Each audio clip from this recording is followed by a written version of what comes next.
Salut à tous, on se retrouve pour une vidéo spécialement consacrée à Ferran Jutgla. Pour ma série Checkpoint, ça fait quand même très plaisir de pouvoir en parler. Honnêtement, c'est un joueur que je suis depuis longtemps, vu que je suis supporter du Barça plus belge. Je l'ai vu donc au FC Barcelone, je le vois maintenant à Bruges. Et le gars, il monte en puissance de manière très impressionnante. Vous allez voir quand même que c'est assez dingue. On va commencer d'ailleurs par son parcours, parce qu'il a été formé du côté de l'Espagnol Barcelone. Mais il a joué surtout pour l'équipe B en fait. Il n'a jamais vraiment su s'imposer et même entrer dans l'équipe première. Donc ça, il faut quand même le signaler. Et ça n'a pas été simple pour lui, parce qu'il a fait notamment deux prêts en U19 du côté d'Andreu et de Valence. Des prêts qui n'ont pas été concluants, tout simplement. Donc il est resté avec l'équipe B de l'Espagnol. Et le pire pour lui, c'est que quand il est arrivé à terme de son contrat, il n'a même pas été prolongé. Il n'a même pas voulu être gardé par son club. Donc il a quitté l'Espagnol et il a rejoint le Barça. Ça, c'est quand même une bonne chose pour lui. Mais l'équipe B du Barça. Donc il a joué en troisième division espagnole, ce qui n'est pas quelque chose de dingue non plus, c'est pas rien du tout, mais c'est pas quelque chose de dingue.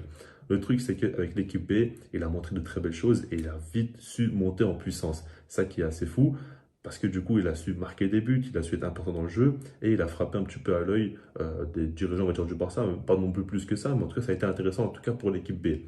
Après, comme vous savez, la saison passée du Barça n'était pas top.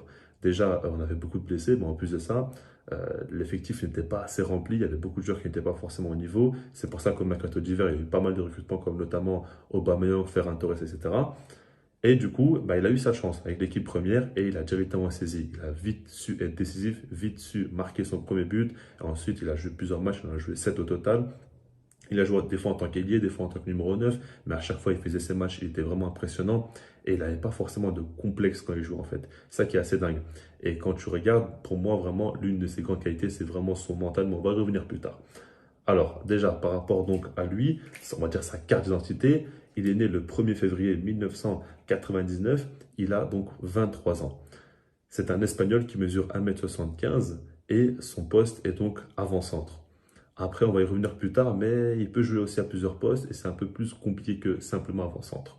Par rapport à ses statistiques, pour moi, c'est vraiment impressionnant. Si on regarde toutes compétitions confondues avec Bruges, il a joué donc 13 matchs, il a marqué 8 buts et délivré 5 assists.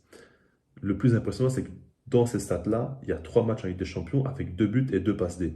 Alors qu'il joue notamment face à Atlético Madrid, face à Porto et face au Bayern Leverkusen. Honnêtement, c'est assez dingue. C'est assez dingue qu'il s'est aussi vite intégré, qu'il soit directement aussi décisif, surtout que ce n'est pas un joueur qui est fait que pour marquer des buts ou quoi. C'est un joueur qui apporte beaucoup dans le jeu. D'ailleurs, par rapport à son profil sur le terrain, c'est un numéro 9 de base, mais pour moi, je le vois plus comme un faux 9 parce que c'est un joueur qui aime énormément décrocher, qui n'a aucune difficulté à balle au pied. C'est-à-dire qu'il a, par exemple, il aime bien jouer dos au but, recevoir le ballon, se retourner, trouver un coéquipier, combiner ou quoi. C'est ce qu'il aime faire. Et puis, c'est un joueur très combatif. Un joueur qui court énormément sur le terrain, qui presse beaucoup, qui a un gros mental. On l'a vu, hein, quand on voit son parcours, quand on voit le fait que dès qu'il a été lancé avec le Barça, il a su faire ses matchs. Ça prouve qu'il a confiance en lui, qu'il a quand même un gros mental. Et ça, c'est très, très important. Et puis, c'est un joueur, certes, qui peut marquer des buts aussi, qui peut délivrer des passes D parce qu'il est à l'aise dans la surface.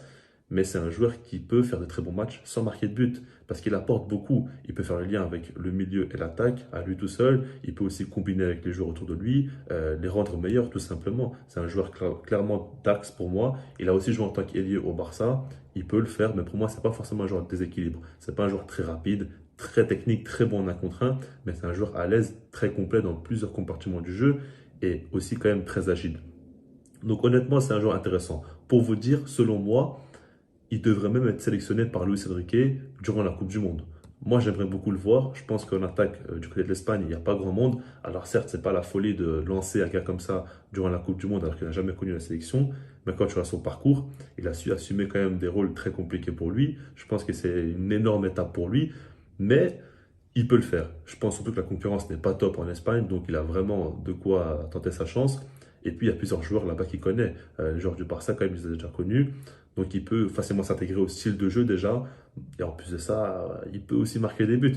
Honnêtement, ça peut être intéressant. J'ai vraiment envie qu'il aille jouer la Coupe du Monde et voir ce qu'il peut donner.